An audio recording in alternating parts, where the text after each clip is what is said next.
My pleasure this afternoon is to introduce Professor Clem Seecharan. Clem is dear to me for three reasons. First, he was a close friend of my late husband. Second, he's always been a devotee of my cooking, which is terrible, and particularly my curry. That's the main reason why I come tonight. Well, no curry for you tonight, I told you that last night. Third, he can talk as much as I can, believe it or not.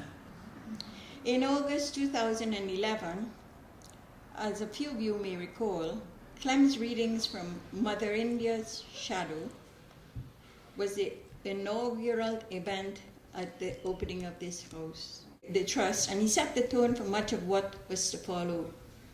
It is therefore with great pleasure that I invite Clem to enlighten us about his forthcoming work. To write was to learn, finding myself through history. To write was to learn is a collection of essays I've written over the years. They're primarily about ideas, intellectual history, and I've dedicated, this book should be out later in the year, I've dedicated it to my great friend, David de Caires. I remember so many times, especially in David's last years, when he'd spend several months in the summer in London. And apart from enjoying the good food that Doreen cooked, we'd spend many hours talking, drinking, arguing. I said leaving at 12, and then the thing saying 2 o'clock now. And but he loved this, and he was a man of ideas, and he loved an intellectual challenge.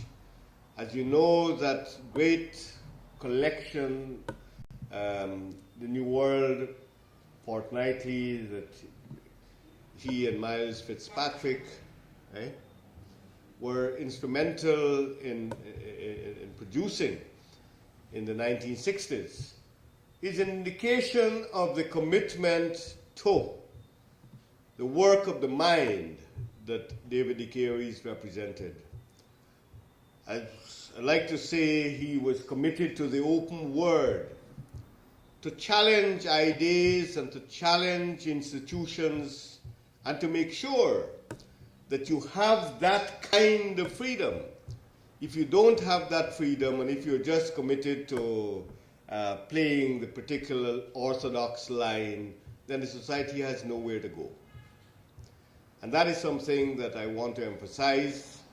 And I hope that in the little work I've done over the years, I've had the courage to challenge orthodoxies.